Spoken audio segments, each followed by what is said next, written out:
সকাল বন্ধুরা। তো দেখো আজকে আমাদের গাছে গন্ধরাজ ফুল ফুটেছে। কত সুন্দর ফুল দেখছে, জবা ফুল। দেখো আমি এখন সকাল সকাল ফুল তুলে নিচ্ছি। কি সুন্দর সুন্দর ফুল ফুটে আছে। এটা হলো গৌরী জবা। দেখো এটা আলাদা জবা ফুল। এই দেখো বন্ধুরা, আমি এক এক করে সব ফুল তুলে, দেখো বন্ধুরা সব তুলে।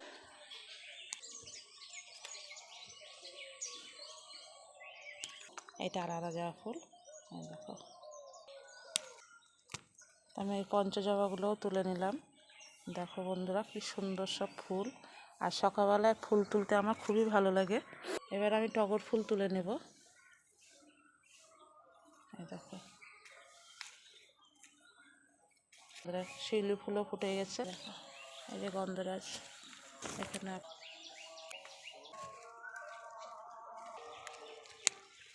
এরকম সকালবেলায় ফুল তুলতে অবশ্যই কমেন্টের মাধ্যমে জানাবে।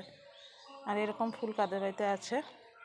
এই গৌরী জবা, পঞ্চজবা, ঝুমকো জবা আর গন্ধরাজ। আর শিউলি গাছও আছে, দেখালাম শিউলি ফুল ফুটেছে দুটো, ওটাও নিয়ে নিলাম। এবার আমি এই দেখো শ্বেত জবা তুলে নিলাম। এবার আমি শ্বেত আকন্দ তুলে নিলাম। দেখো এক ঝুড়ি এখানে শ্বেত আকন্দ হয়ে গেল। এই ফুলটা আমাদের মহাদেবকে দিই মালা গেঁথে। তো দেখো এক ঝুড়ি তুলে নিলাম। আর গাছটা দেখো এখনও ফুল ফুটে আছে এখনও।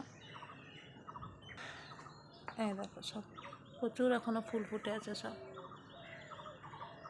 আমি যতটা পারলাম তুলে নিলাম ঠাকুরের জন্য। আরও গাছে রাখা আছে। এই দেখো শ্বেত আকন্দ বাড়িতে থাকাও খুবই ভালো। আমাদের বাড়িতে যেহেতু মহাদেব আছে ওই জন্য গাছটা লাগিয়েছি। 12 মাসে ফুলগুলো একটু তুলে নিই। এখানে একটা দেখো আনারস গাছ লাগিয়েছি, দেখা যাক আনারস হয় নাকি। এটা হচ্ছে এমনি দুত্রা। চন্দ্রমালাতে ফুলগুলো কি সুন্দর লাগছে।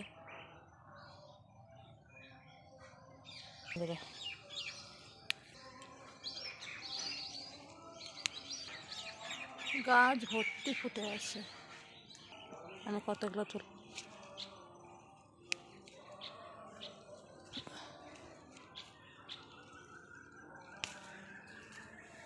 দেখো বন্ধুরা কত শ্বেত জবা ফুল তুলে নিলাম সব। এই দেখো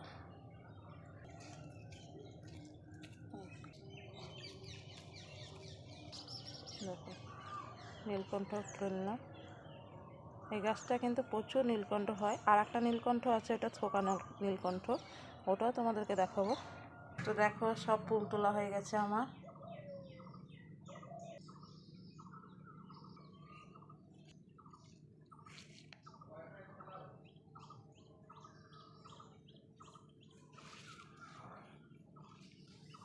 দেখো বন্ধুরা, তো আমি সকালে ফুলগুলো তুলে নিয়ে এসলাম। তো এই দেখো ফুলগুলো কত সুন্দর। দেখো গন্ধরাজ ফুলগুলো আমি গুছিয়ে রেখেছি। এখন সকালবেলায় স্নান করে নিয়েছি, এখন ঠাকুরকে পুজো দেবো। দেখো ফুলগুলো কি সুন্দর লাগছে না বন্ধুরা? আর যদি এরকম ফুল থাকে তো কার পুজো দিতে না ভালো লাগে বল।